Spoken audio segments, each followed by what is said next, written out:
Leader TV जे programme रूबरू में आवां जो मेज़बान डॉक्टर अयूब शेख ऐं असांजी गुज़िरियल निशस्त लीडर टीवी जे स्टूडियो में थी। अॼु असांजी हीअ ॿी निशस्त थिए पई साना जे अॻूणे सदर ऐं अमेरिका में रहंदड़ असांजे सिंधी डॉक्टर वलीद शेख साहब सां। ऐं वलीद शेख साहब सां असांजूं ॻाल्हियूं जेके असां हुनखे LMC में पास कराए ऐं जोक शरीफ़ में नौकरी वोकरी ॾियाराए। उन खां पोइ हिकिड़े ॾींहुं वलीद साहब जेको अमेरिका पहुची वियो। हाणे अमेरिका पहुचण खां पोइ वरी साईं जन सां पाण ख़बरूं था कयूं। डॉक्टर साहब अस्सलाम वालेकुम। साईं वालेकुम सलाम। वॾी महिरबानी अवांजी टाइम ॾियण जी। ऐं हाणे असांखे ॿुधायो, हाणे तव्हां अमेरिका पहुतव त अमेरिका फस्ट टाइम वियो या इन खां वरी तव्हांजो तजुर्बो? हाणे अमेरिका पहुचण जो के यादगिरियूं असांखे ॿुधायो। अमेरिका पहुचण जी यादगिरियूं तमामु सिंपल हुयो। मूं जॾहिं मूंखे इस्लामाबाद मां मोटी आयुसि त पोस्टिंग न पे मिली। साईं सॼण मेमण खे रिक्वेस्ट कंदे कंदे कंदे कंदे त साईं सेक्रेटरीट जे चकर हंधे पोस्टिंग ॾियो मूंखे। हुतां ठीकु ठाक नौकिरी तव्हां सॾायो पर पोस्टिंग कोन ॾिनो। सो मां 3 महीना घर वेठो हुउसि। पोइ मूं सोचियो त हाणे जेको आहे सो काफ़ी थी वियो, कुझु न कुझु करणु खपे, जेको टाइम बि आहे। ऐं सो MRCP जी तयारी शुरू कयमि ऐं पढ़ाई शुरू कयमि। दोस्त बि हिकिड़ो हुयो डॉक्टर लगारी जेको सो थी वियो सर्जरी जो प्रोफेसर LMC। अज़ीज़ न, अज़ीज़ मुंहिंजो क्लास फेलो आहे पर इहो शहज़ाद यूरोलॉजिस्ट जेको हुयो हैदराबाद में, सो मुंहिंजो क्लास फेलो। पढ़ाई शुरू कईसीं गॾु उन सर्जरी जी, मूं मेडिसिन जी। पर बहरहाल उन ज़माने में कज़न्स मुंहिंजा तमामु घणा हुया। मुंहिंजो भाउ बि अमेरिका में हुयो उन ज़माने में, 2 भाउर अमेरिका में हुया, नंढो वॾो। सो मूंखे चयूं त छॾ जेको आहे सो अमेरिका अच, हिते वधीक बहितरु आहे। सो पाकिस्तान मां सामान ॿधुमि।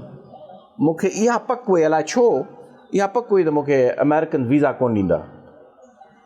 हिकिड़ो त बैकग्राउंड अहिड़ो हुयो। सो ऐं ॿियो जेको सियासत वारो बैकग्राउंड हुयो। सो उहो ज़मानो उहो त माण्हू माइग्रेट करे वेंदा, पोइ कोन मोटींदा। पर बहरहाल सो हितां वियुसि टोक्यो छो वियुसि जो मुंहिंजो ब्रदर इन लॉ हुयो एम्बेसी में टोक्यो में। सो हुतां मूंखे वठाए ॾिनई अमेरिका जो वीज़ा ऐं मां हली वियुसि अमेरिका। सो अमेरिका वञी जेको आहे सो पहुतुसि। ऑफ ऑल द प्लेसिस, हर को जेको अमेरिका पहिरीं दफ़ा वेंदो आहे या वेंदो आहे शिकागो या न्यूयॉर्क, मां लथसि हवाई, टोक्यो टू हवाई। सो बहरहाल उते पुॼी वियासीं। मुंहिंजो भाउ उते हुयो यूनिवर्सिटी हवाई में, उन 2-3 ॾींहं रहियसि उन वटि। उन खां पहुतुसि पोइ शिकागो पंहिंजे कज़न वटि। डॉक्टर आहे, कार्डियोलॉजिस्ट, अञा प्रैक्टिस करे पियो, एजाज शेख। हुते पोइ उहे जेके ट्रेनिंग सेंटर्स हूंदा आहिनि पढ़ाई जा, जेको आहे सो कैपलन वैपलन, उन में एडमिशन वरितमि, स्टूडेंट वीज़ा कराईसीं ऐं पोइ पढ़ाई शुरू थी वई हली। पोइ जेको आहे सो इम्तिहान ॾिनासीं। पोइ क़िस्मत सुठी इन करे हुई जो दोस्त जेके अशफाक तुर्क, एजाज तुर्क university of Illinois Urbana champagne में हुया। मुंहिंजो इम्तिहान पास थियो ऐं मूंखे छॾियूं त जेको आहे सो असां ॻाल्हाए छॾियो आहे पंहिंजे प्रोग्राम डायरेक्टर सां, अची इंटरव्यू ॾे।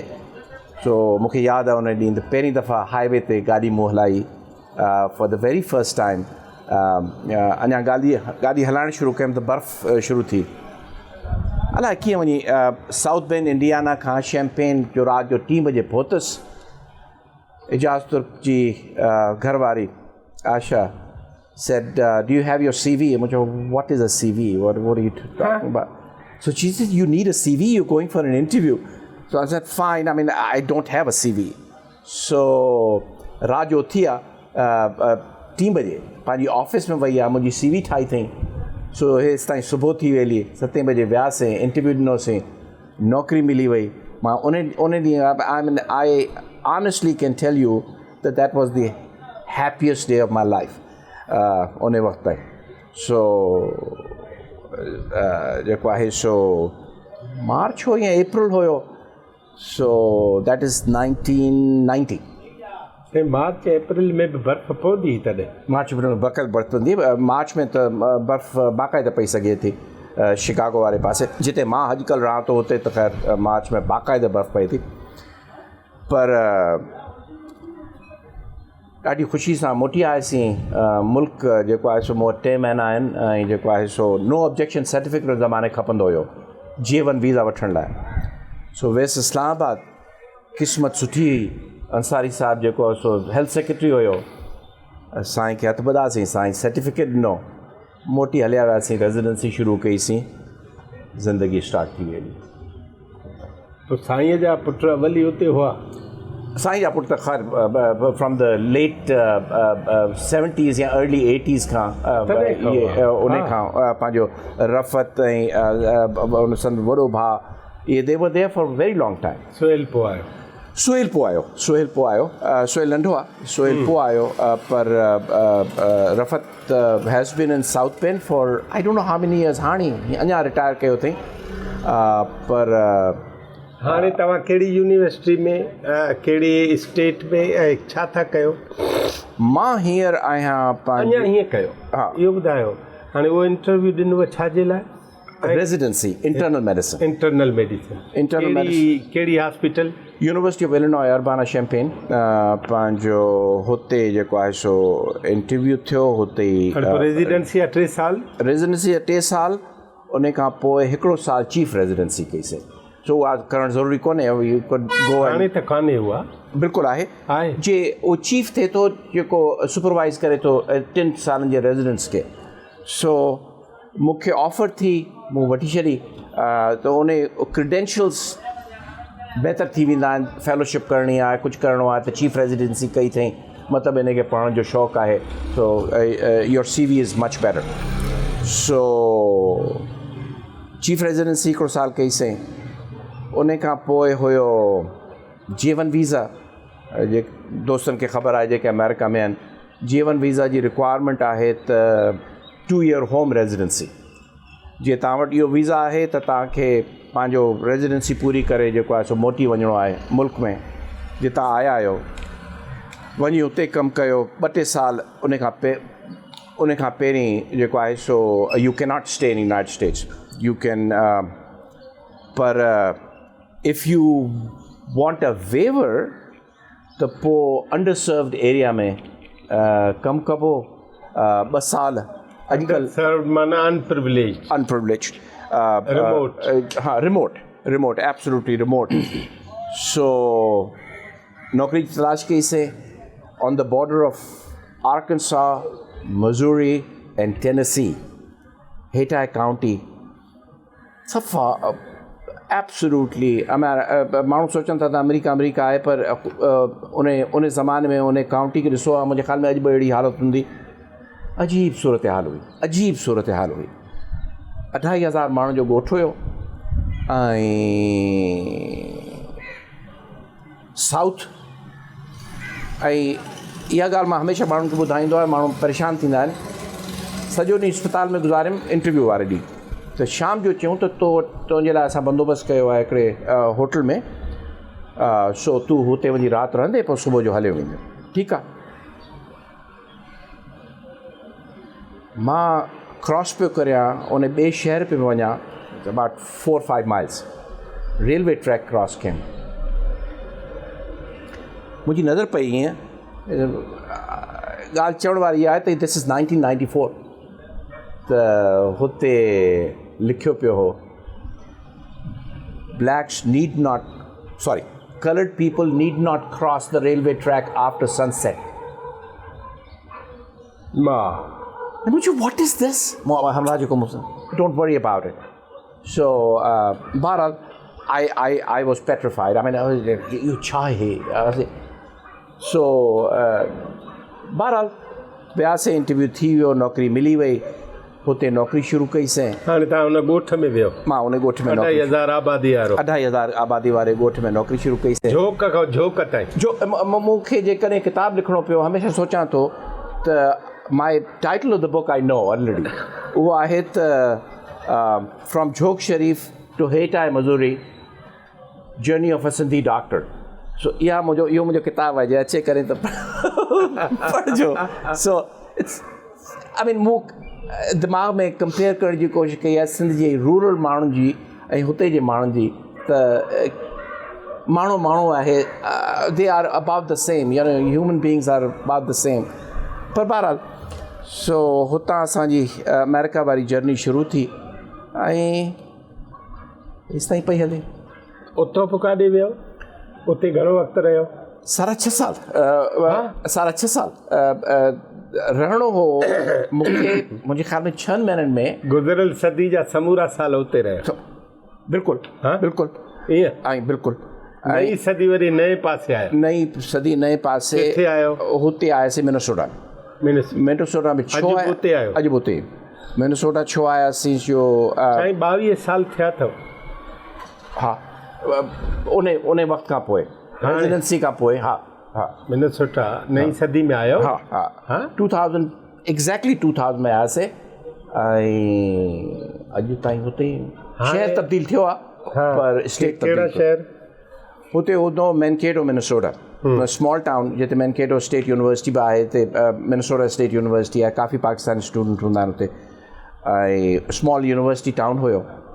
हुते प्राइवेट प्रैक्टिस हुई, ग्रुप प्रैक्टिस, प्राइवेट प्रैक्टिस हुई. पोइ ॿार जॾहिं वॾा थिया असांखे ख़बर हुई त हाई स्कूल में वेंदा, सुठा स्कूल हिते कोन्हनि. सो मूव था कयूं शहर में, मिनियापोलिस में मूव करे आयासीं. सो हिते फैकल्टी पोजीशन बि मिली. हुते पढ़ाईंदा? पढ़ाइण जी अञा उन वक़्त खां पिया पढ़ायूं.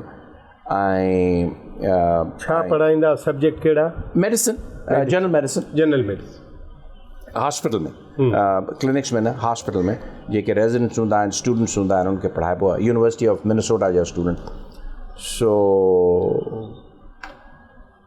बसि हाणे त ज़िंदगी जेका आहे सा ऑटो पायलट ते, डॉक्टरी वाइज़ ऑटो पायलट ते. को ख़ासि हुन में तब्दीली कोन आई आहे, ख़ासि हुन में फ़र्क़ु कोन आयो आहे. इन शहर में घणनि सालनि खां आहियो? 14 सालनि खां. 14 सालनि खां. बोर न थिया? Good question. बोर इन करे हिकिड़े हिसाब सां माण्हू बोर थिए थो बिकॉज़ मोनोटनस आहे लाइफ. तमामु मोनोटनस आहे लाइफ. यकसानियत आहे तमामु. इतां सुबुह जो उथो था पंहिंजो 5:30-6 बजे ऑन अबाउट 6:20 और 6:30 ऑन द रोड. ऐं तव्हांखे ख़बर आहे तव्हांखे अॼु छा करिणो आहे. and everything is all set. कॾहिं इन बोरियत खे जॾहिं मोटी ईंदो आहियां सिंध त सोचींदो आहियां त असांजी लाइफ केॾी मोनोटनस आहे. हिते त जेको आहे सो मां किथे वञा पियो त मूंखे ख़बर बि कोन्हे त मां पुॼंदुसि बि कोन पुॼंदुसि, ऐं पुॼंदुसि त उहो कमु थींदो या कोन थींदो. But the life is absolutely. मरीज़ चेंज थियनि था पर ॿी का ॻाल्हि चेंज कोन थी थिए. मतिलबु आहे त टाइम ख़बर आहे त कहिड़े टाइम ते वञिणो आहे, ख़बर आहे त कहिड़े टाइम ते मोटणो आहे, ख़बर आहे त मोटंदे जेको आहे सो 45 to 50 मिनट्स लॻंदा. सुबुह जो ख़बर आहे त 25 मिनट में कम ते पुॼी वेंदुसि. unless something changes, but nothing changes, I mean, it's all the same. 1994 खां उते आहे? 1988 खां उते आहे. 1988 खां उते आहे. ठीकु आहे. हाणे तव्हांखे 36 साल थियण वारा आहिनि. 34 थिया. ठीकु आहे. 34 साल. इन्हनि 34 सालनि में जेके तव्हांखे हिते पंहिंजा क्लास फेलोज़ सभु छिकींदा त हलूं, उहे उते मिलिया. उन्हनि सां उहा संगत अॼु बि आहे? सभिनी सां जेके, पर डिस्टेंसिस जो फ़र्क़ु आहे. पर संगत जेका आहे सा मुंहिंजी नालो वठणु ज़रूरी न आहे, पर मक़सदु इहो आहे त मुंहिंजी ज़ाल मूंखे चवंदी आहे हमेशह तो उन ज़माने खां पोइ को नओं दोस्त कोन ठाहियो. सो हा दोस्त आहिनि, मिलनि था, नवां माण्हू मिलनि था, अचनि था घर में, एंटरटेन थियनि था, असीं वञूं था. पर शी ऑलवेज़ फील्स त जॾहिं मूंखे वठी वेंदी आहे किथे दावत आहे, हीअ आहे हू आहे, त जेको आहे सो अजीब अजीब ॻाल्हियूं कंदो उन्हनि सां मुंहिंजो मुड़ुसु. ऐं माण्हू चवनि था हीअ अजीब माण्हू आहे. I remember an example. ऐं अजीब ॻाल्हि आहे ऐं मूं पहिरीं बि चयो आहे लास्ट इंटरव्यू में त अयूब काटे छॾंदो सो इहो one of those things so dinner ते विया आहियूं वेठा आहियूं 10 12 15 माण्हू आहियूं त मां बुख लॻी आहे इंतज़ारु पिया करियूं डिनर मिले त हलूं सो हमरा चयो त आइए मगरिब पढ़ ले मुझे रहो कौन थो मुझे आपने खाने पे बुलाया था या मस्जिद में बुलाया था हमको खाना खिलाओ हम जाएं घर सो उहा ॻाल्हि हुते जेका आहे तमामु अजीब माण्हुनि महसूसु कई ऐं मुंहिंजे ख़्याल में जे ॿुधण वारा अजीब महसूसु कंदा पर that's has been my attitude I mean पर पुराणे दोस्तनि सां दोस्ती जेका आहे सा बाक़ाइदे उहा ई दोस्ती आहे उहे ई उन्हनि जी फैमिलीज़ उन्हनि जा ॿार उहो जेको ऐं सची ॻाल्हि कजे त the only new friend I made जंहिं वटि बिना शर्म हया जे हलिया वेंदा उनजे घर